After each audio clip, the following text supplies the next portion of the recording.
Hey guys, Derek Johnson here. I want to talk about something that is important both in your personal life and your business life, and that's borrowing money. And more importantly, it's what happens when shit hits the fan and you owe money.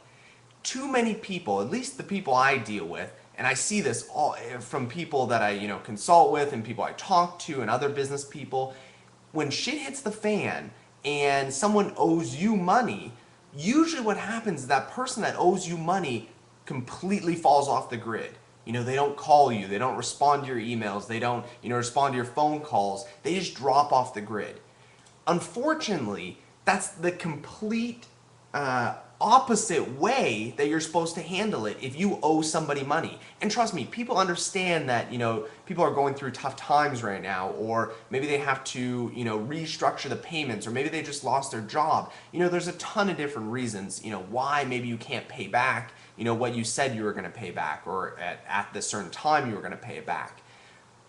What people don't understand though is if you communicate to the person that loaned you the money, it can go so much further.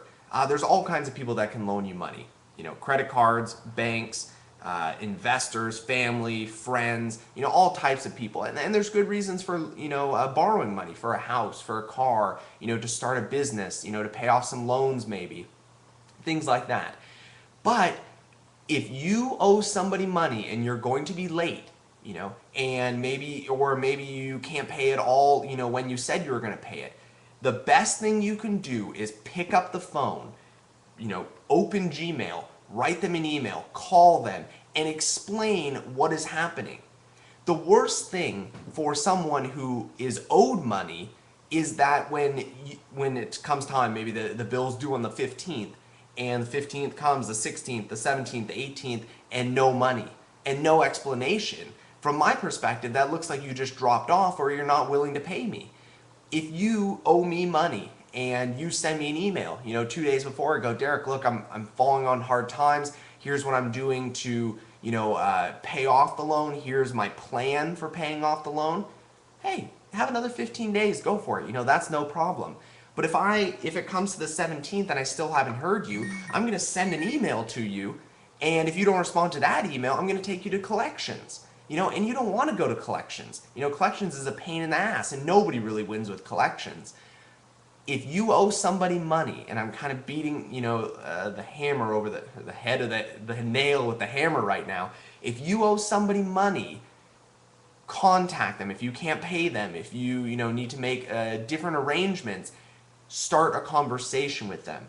Whether that's your bank, your family, credit cards. Credit cards love you when you call and just say, hey, look, I'm having hard times right now. Can I extend my payments for 5 or 10 days, or can I split up this month's payments? They go, oh, no problem. Thank you for calling us. We'll make a note on your account.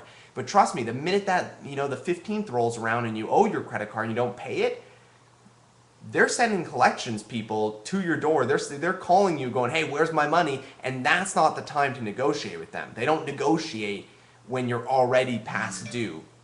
So take that advice from me. If you owe somebody money, trust me, I realize people fall on hard times, unexpected things happen. But if you owe somebody money, contact them before it's due and explain the situation and work with them. Because trust me, they want to work with you. An old saying, I guess, is, half of the money collected is way better than nothing collected. From somebody that is loaning you money, I'd rather work with you and collect half than have you drop off the face of the earth and collect zero. That's my tip for today. Always stay in contact with the people that are loaning you money.